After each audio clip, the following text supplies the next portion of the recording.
सुबह जिस वक्त अतीक के बेटे असद के अंतिम संस्कार की प्रक्रिया चल रही थी, उस वक्त कुछ महिलाओं के कब्रिस्तान में पहुंचने की खबर मिली।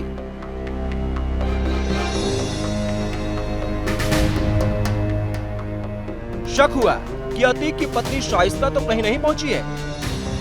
ये एक कार है जो कि पीछे आप देख रहे हैं 3 महिलाएं बैठी हुई हैं इस कार में। इसमें से ये तीनों महिलाएं जो हैं वो भीतर कब्रिस्तान के भीतर दिखाई दी थी, और जब पुलिस ने इनको पकड़ने की कोशिश की थी या इनके पास जाने की कोशिश की थी तो ये तीनों महिलाएं भागना शुरू किया। इन्होंने इनको जो कब्रिस्तान के भीतर मस्जिद है वहाँ पर ले जा करके उनसे काफ़ी देर पूछताछ की। पूछताछ के बाद जब पुलिस मुतमईन हो गई कि ये 50,000 की इनामी शाइस्ता परवीन यानी अतीक की पत्नी से संबंधित महिलाएं नहीं हैं, उसके बाद पुलिस ने उन्हें जाने दिया है।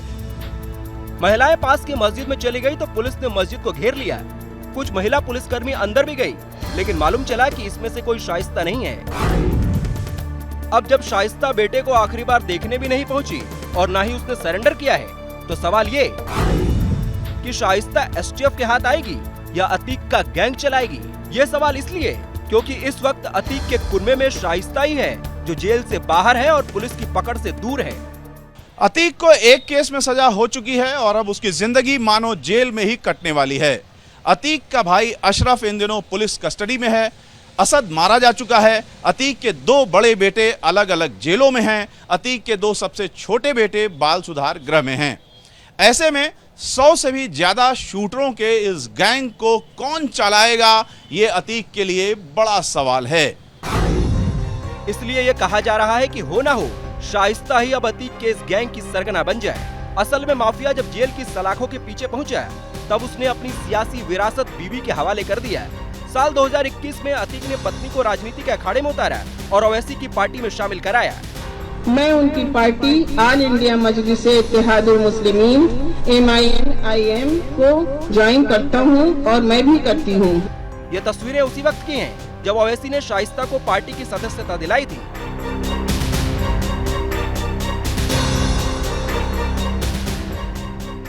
इसके बाद इसी साल 5 जनवरी को शाइस्ता ने ओवैसी का दामन छोड़ दिया और बीएसपी में शामिल हो गई।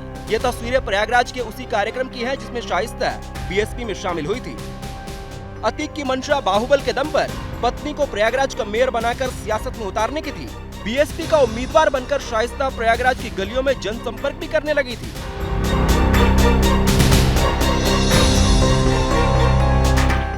लेकिन इसी दौरान फरवरी महीने में उमेश पाल की हत्या हो गई और जैसे जैसे हत्या की ये गुत्थी सुलझती गई, शाइस्ता का रोल पूरे कांड में शीशे की तरह साफ होता चला गया। अब ये बात पुख्ता तौर पर सामने आ चुकी है कि उमेश पाल की हत्या के लिए जो साजिश रची गई थी उसमें शाइस्ता का बड़ा रोल था।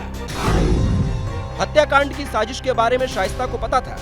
शूटरों के लिए पैसे का इंतजाम शाइस्ता ने किया। किसे कितने पैसे देने हैं इसका हिसाब शाइस्ता के पास था। साजिश में इस्तेमाल मोबाइल फोन इसी के कहने पर खरीदे और बांटे गए। हत्या के बाद जांच को गुमराह करने की कोशिश की गई। हत्याकांड में शामिल शूटरों के साथ शाइस्ता नजर आ चुकी हैं। उमेश पाल की हत्या के बाद भी शाइस्ता अंडरग्राउंड नहीं हुए थे। जैसे ही पुलिस को केस में उसके शामिल होने की जानकारी मिली, वो गायब हो गए। पुलिस ने शाइस्ता पर पहले 25,000 और बाद में 50,000 रुपए का इनाम रखा। इस दौरान ये जानकारी सामने आई कि उमेश पाल की हत्या के लिए जो साजिश रची गई थी उसमें शाइस्ता को गॉड मदर का कोड वर्ड दिया गया था, जो बाद में साईं बाबा हो गया था। पिछले दिनों पुलिस की जांच में एक फोन कॉल की जानकारी सामने आई थी, जिसके मुताबिक उमेश पाल की हत्या के अगले दिन शाइस्ता की अतीक से फोन पर बात हुई थी। इस बातचीत में बेटे असद को लेकर दोनों के बीच फोन पर कहासुनी हुई थी। उस दिन शाइस्ता ने फोन पर अतीक से पूछा, तय हुआ था कि असद को गाड़ी से नहीं उतरना है, तो फिर वो गाड़ी से क्यों उतरा? जवाब में अतीक बोलता है कि 18 साल बाद चैन मिला है हमको, अब जो होगा सो देखा जाएगा। असद शेर से कम नहीं है, उसने शेर की तरह काम किया है, अब रोने झगड़ने से कुछ नहीं होगा। मतलब ये कि शाइस्ता को सब कुछ मालूम था और अब तो पुलिस अतीक से ये सवाल भी कर चुकी है। अतीक अपनी पत्नी को सियासत की सरजमी पर उतार नहीं पाया हो, लेकिन अब जिस तरह से गैंग्स ऑफ अतीक की सूरत दिख रही है, लग रहा है माफिया की पत्नी ही अब गैंग को ऑपरेट करने वाली है।